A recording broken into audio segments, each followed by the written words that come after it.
Welcome to the summer edition of the Sprint to Success with Design Thinking podcast. How do you navigate change? It's a question we think about often, and one that today's world expects us to be comfortable with. The challenge, however, is where do you begin, and how do you develop the mindset and skill set to be successful? Welcome, everyone, to the Sprint to Success with Design Thinking podcast. I'm your host, Saba Kidwai. Join me each week as I share the stories and strategies from the world's leading researchers and practitioners about why they believe the answer lies in practicing design thinking.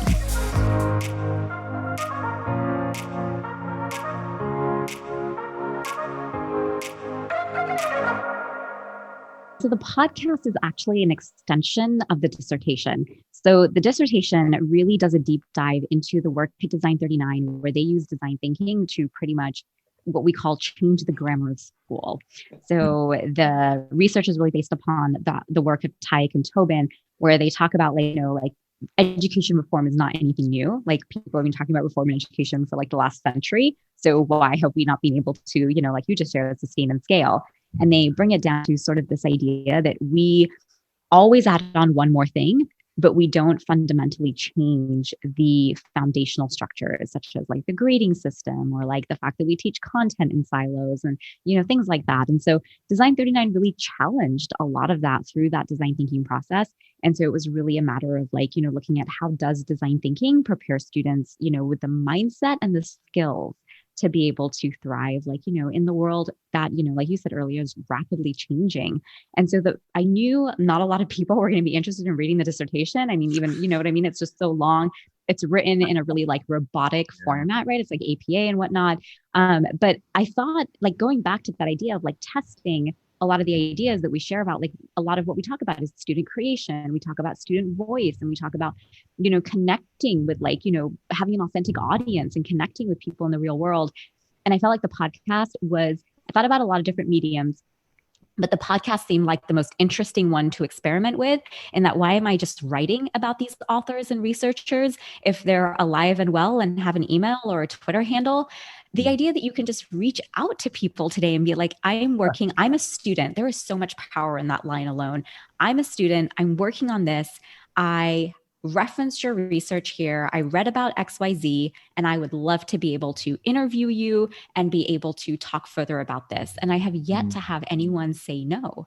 And I think it was one of the most validating experiences I've had. I still do the podcast, graduated, I finished school, but it definitely is one of my most favorite mediums to be able to capture and share those stories about how we navigate change from people outside of education. And it really is, it's so many things in one. It's modeling what's possible for students. It's modeling how we can break silos. It's modeling how we can collaborate across industries and really use the tools we have to fulfill some of those goals. So I love being able to, like I said, it's really, my ability, my opportunity to learn from people.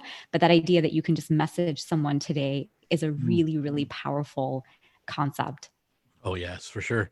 I have never been turned down yet by an author to speak to a group of staff members or to a group of students, not once. Right.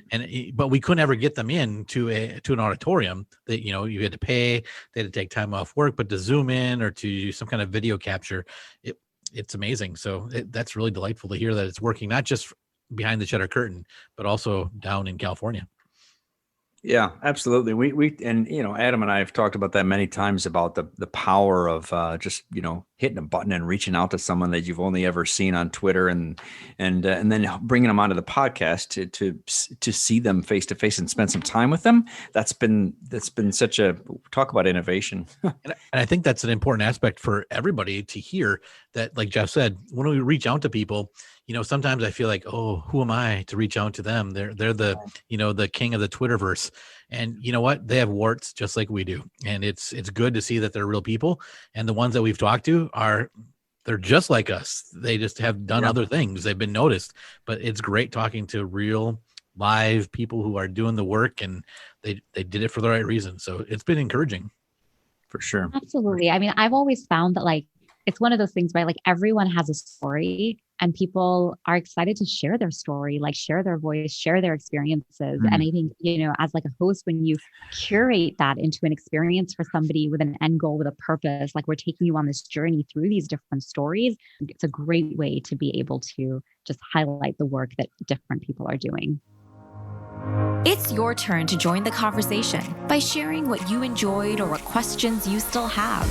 In a world where time and attention are so valuable, thank you for choosing to listen and for being a part of our Sprint to Success with Design Thinking community.